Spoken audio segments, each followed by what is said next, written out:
Welcome back. તો મહત્વના સમાચાર સામે નજર કરીશું। 112 ગેરકાયદેસર ભારતીયોને લઈને ત્રીજી ફ્લાઇટ ભારત આવી છે। અમૃતસર એરપોર્ટ પર રાત્રે ફ્લાઇટનું લેન્ડિંગ કરાયું હતું। ગુજરાતના 33 લોકો ભારત પરત આવ્યાની જાણકારી મળી હતી। હરિયાણાના 44, પંજાબના 31, યુપીના 2 લોકોનો સમાવેશ થાય છે। તો અત્યાર સુધી ભારતીયોને લઈને 3 ફ્લાઇટ ભારત આવી છે।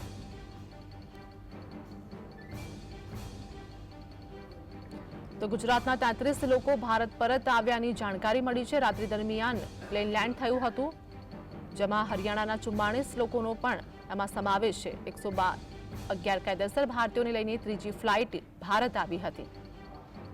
તો અમૃતસર એરપોર્ટ પર રાત્રે ફ્લાઇટનું લેન્ડિંગ કરવામાં આવ્યું હતું, જેમાં ગુજરાતના 33 લોકો ભારત પરત આવ્યાની जानकारी મળી છે। तो हरियाणाना 44, पंजाबना 31, यूपीना 2 लोकोनो पण आमां समावेश थाय छे। 112 गैरकायदेसर भारतीयोने लईने त्रीजी फ्लाइट भारत आवी छे।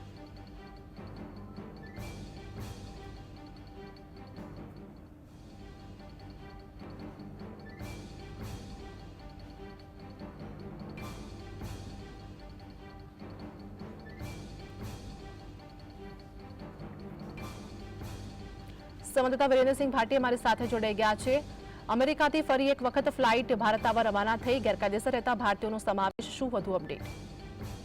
बिल्कुल थी के गईकाले मोडी रात्रे अमेरिका थी 112 जेटला गैरकायदेसर अमेरिकानी अंदर वसवाट करता अने घूसणखोरीने लईने घुसेला जे भारतीयो हता तेमने लईने मोडी रात्रे एक प्लेन अमृतसर खाते उतरी छे अने आ जे घटनानी विगतवार जो वात करवामां आवी हती तो अत्यार सुधीमां अलग अलग 3 जेटली फ्लाइटो अमृतसर खाते उतरी हती। तेनी अंदर आ जे 112 जेटला जे पेसेंजर छे ते गत मोडी रात्रे उतर्या छे। तेनी अंदर 29 થી 33 જેટલા પેસેન્જર ગુજરાતી હોવાનું સામે આવ્યું છે। તેની સાથે સાથે જો વાત કરવામાં આવે તો 31 જેટલા પંજાબી, ઉત્તર પ્રદેશના 2 અને ઉત્તરાખંડ, હિમાચલ જેવા અલગ અલગ જે રાજ્યો છે તેના પણ જે નિવાસી અને જે લોકો સ્થાનિક લોકો છે તે હોવાનું સામે આવ્યું છે।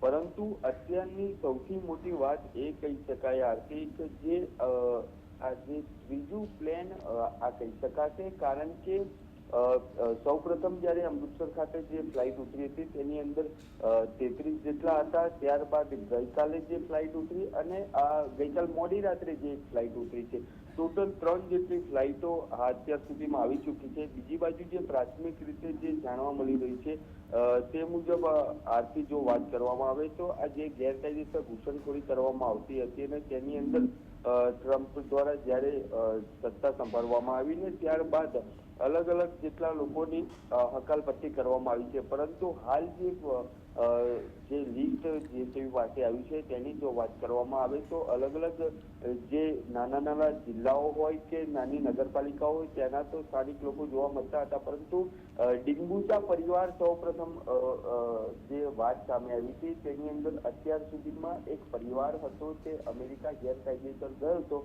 અને તે પરિવારના જે સભ્યો હતા તેમના મોત નીપજ્યા હતા। તે જ ડિંગુચા ખાતેના સભ્યો પણ આ ફ્લાઇટની અંદર પાછા આવ્યા છે। એટલે કે જે આ ટૂંક સમયની અંદર જે લોકો ફરીથી ગયા હશે તે ડિંગુચા પરિવાર ડિંગુચાના સભ્યો છે તે સામે આવી રહ્યા છે। તેની અંદર વાત કરવામાં આવે તો ડિંગુચાના 4 થી 4 જેટલા સભ્યો છે તે સામે આવે છે અને તેમની પણ રિપોર્ટ કરી દેવામાં આવે છે। અને આ જે ફ્લાઇટ છે આથી તે 11 વાગ્યાના અરસામાં અમદાવાદ એરપોર્ટ ખાતે ઉતરશે અને જે સ્થાનિક પોલીસ તમામ જગ્યાની પોલીસ જે હાજર હશે અને જે સ્થાનિક લોકો જે જગ્યાના હશે તે જગ્યા ઉપર તેમને પહોંચાડવામાં આવશે અને એરપોર્ટ ખાતે જ્યારે તે આવે છે ત્યારે તે તમામ લોકોના નામ, મોબાઈલ નંબર, એડ્રેસ એટલે કે તમામની વિગતો લેવામાં આવે છે અને તે વિગતોના આધારે પોલીસ દ્વારા ગુપ્ત રાયે તપાસ કરવામાં આવતી હોય છે। જી આભાર વીરેન્દ્ર, સમગ્ર માહિતી આપવા બદલ।